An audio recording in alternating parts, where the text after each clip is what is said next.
Sikapin nyo makinig mga kaibigan, mahalaga to sa inyong buhay. Sabi ko sa inyo, galing na ako sa puro kalokohan, intindihin nyo ang salita ng Diyos. Now, sabi dito, ito ang tunay na kalaban natin.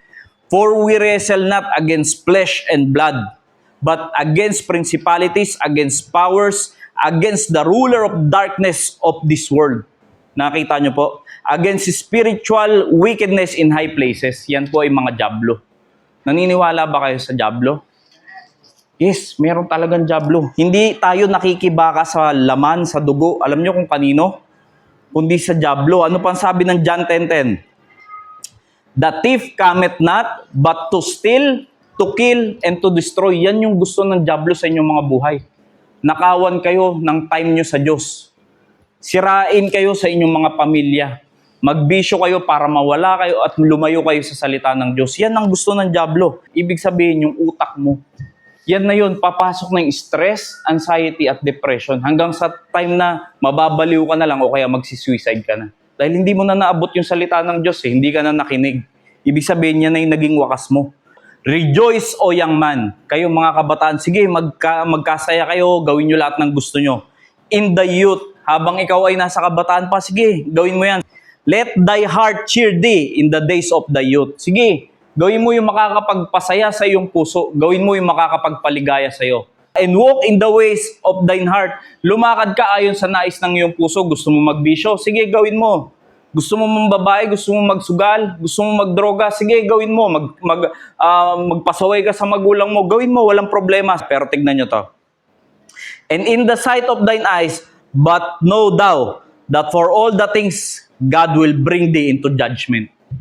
Yan yung katotohanan mga kaibigan. Kahit na anong gawin mo, na nais ng iyong puso, tatandaan mo, may paghatol ang Diyos sa bawat isa sa atin. Yes, individually. Remember now thy Creator. Alalahanin nyo naman ang gumawa sa inyo. Remember now thy Creator. Hindi ba't nilikha ka ng Diyos? Di ba't binigyan kayo ng buhay? Di ba't nakakapagpahinga kayo? Di ba't kumakain kayo? Di ba't nakakahinga kayo ngayon ng maayos? Paano kung bawiin ng Diyos lahat yung hininga nyo? Kaya sabi ng Biblia, alalahanin mo naman ang naglikha sa'yo. Alalahanin mo ang may lalang sa'yo. Sabi dito, remember now thy Creator in the days of the youth. Habang ikaw ay nasa kabataan pa, alalahanin mo naman ang may likha sa'yo. Magbigay galang ka naman, magbigay respeto ka naman sa isang Diyos na naglalang sa'yo.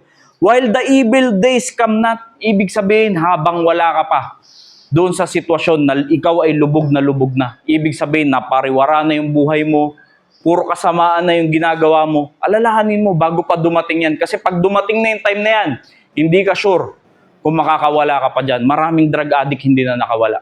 Ano nangyari? Nabaliw na lang. Kasi nandun na sila sa days of evil nila Anong ginawa nila? Hindi nila inalala yung Creator. Ginawa nila yung nais ng puso nila. Wala silang pakialam sa salita ng Diyos. Ano nangyari sa kanila? Ang ending nila, hanggang ganun na lang. Nabaliw na lang sila. Sa droga, sa alak. Kaya nakita nyo ang bansa natin, marami sa mga tao, lalo na sa hindi mananampalataya ng Panginoong Jesucristo, ang pamilya sira. Ang mag-asawa madalas nag-aaway, naghihiwalay. Walang maayos na foundation. Kaya sabi dito, remember now thy Creator in the days of the youth, while the evil day come not, nor years draw nigh.